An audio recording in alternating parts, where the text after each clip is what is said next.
Commonly, being good at listening means staying open, receiving what the other person is giving you no matter what. And some nervous systems, like what we call the asset or the sensate, are organized for reception.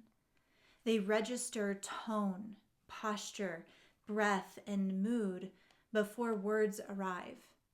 Presence feels wide, warm, and safe, not as a performance, but as a biological orientation. And other people can sense this immediately.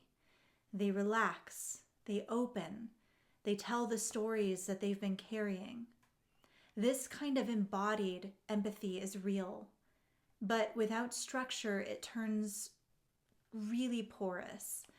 And what often goes unnoticed is the asymmetry that develops. One person leaves the interaction lighter, clearer, relieved. The other leaves heavy or oddly hollow. Not because anything dramatic occurred, but because their own highly sensitive orientation dissolved in service of someone else's process. This isn't exhaustion in the usual sense of doing too much. It is exhaustion from erasure. It isn't loud or obvious, it's just cumulative over time. A slow loss of agency, where the role for someone becomes the one who receives, rather than the one who participates in engages. Empathy without structure does not stay truly generous for long. It becomes consumable, and presence turns into something that other people use and value, often unconsciously, and often innocently without ill intent, because the system offering it never signals that there is a limit or an intent.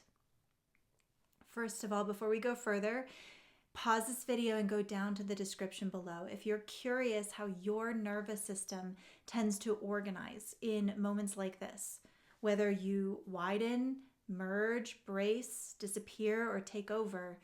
We have a short somatic skins quiz that offers a clear mirror. It isn't a personality test. It's simply a reflection of how your body leads under pressure. You can take it now, pause this video, and then return after.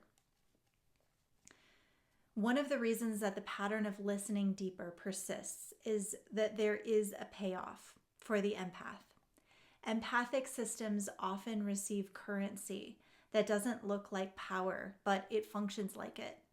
It's the power of being needed, being relied on, being seen as good, safe, or indispensable.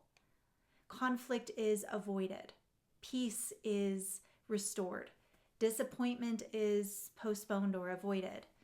And the exchange feels benevolent until the cost becomes unavoidable for their system. And it isn't a moral failure, it is a somatic orientation.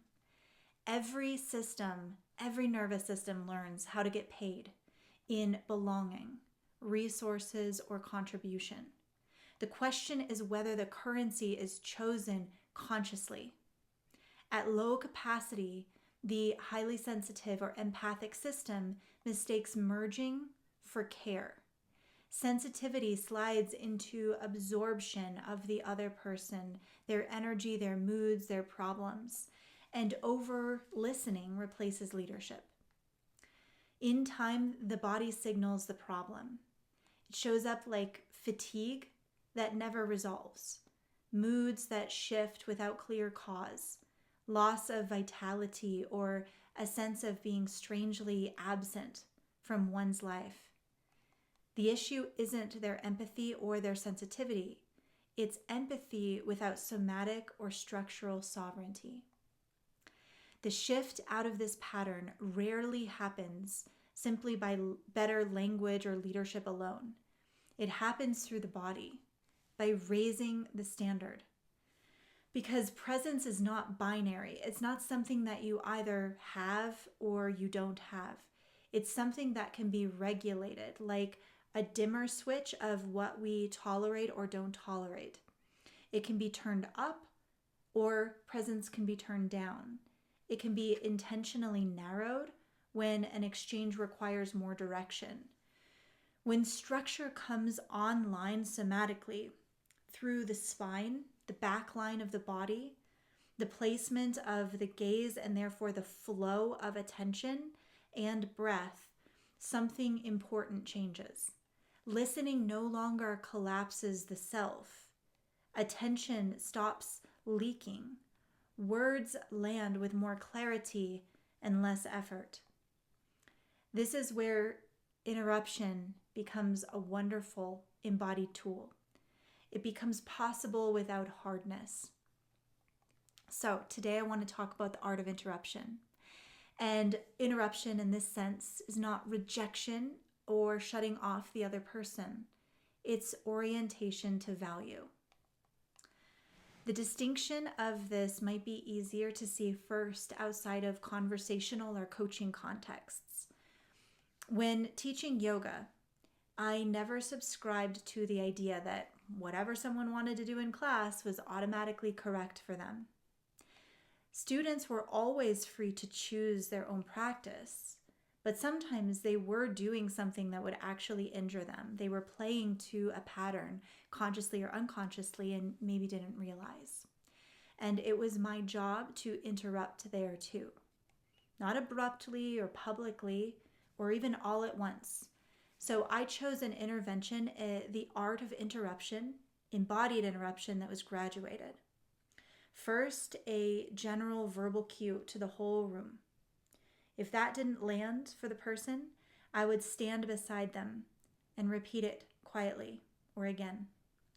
If needed, I might lower my stance or my posture and come closer.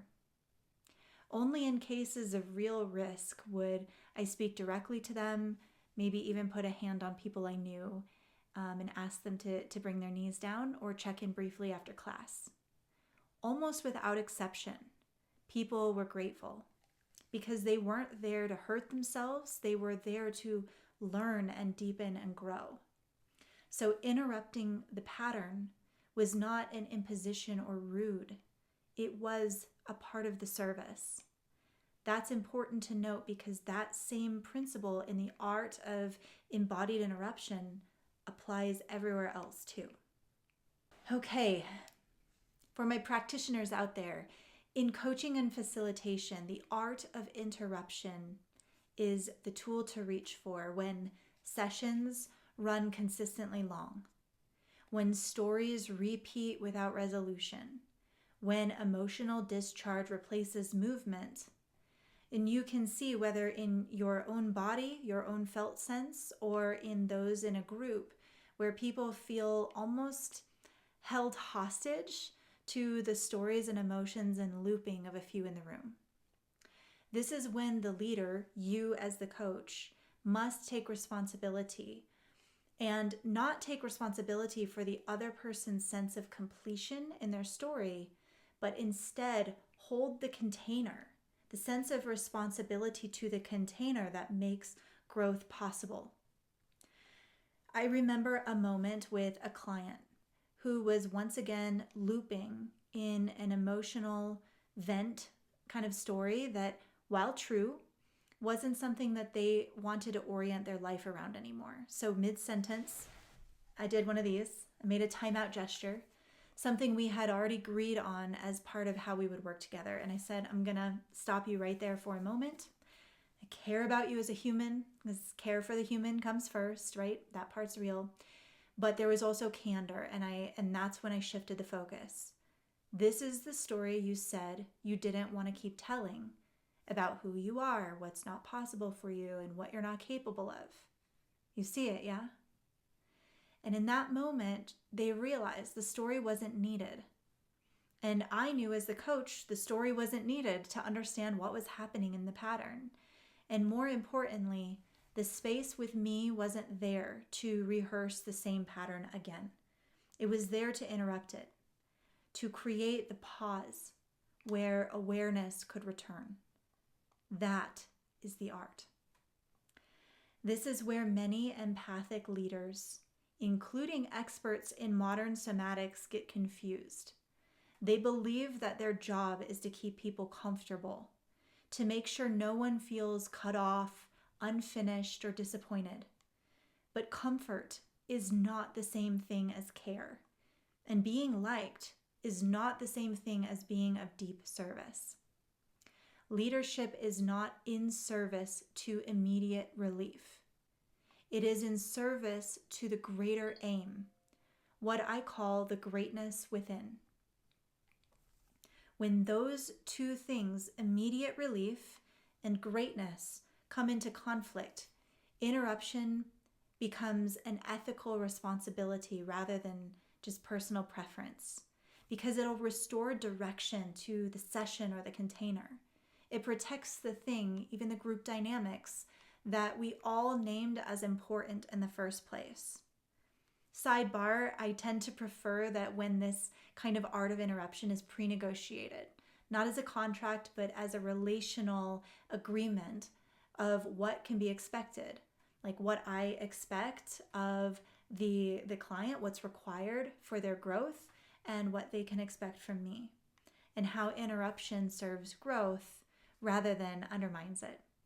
When that understanding is shared, interruption no longer feels like a power move or something rude. It feels aligned. But even if it's not agreed on ahead of time, the coach or the facilitator is the one responsible for holding the integrity of the container, including when to interrupt. And this isn't just about coaching and facilitation, by the way. Every environment we participate in has a nervous system.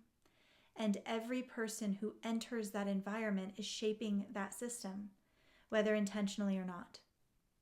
Once that becomes visible, the question shifts. It's no longer where to go to do the work, but how the spaces are being led or organized.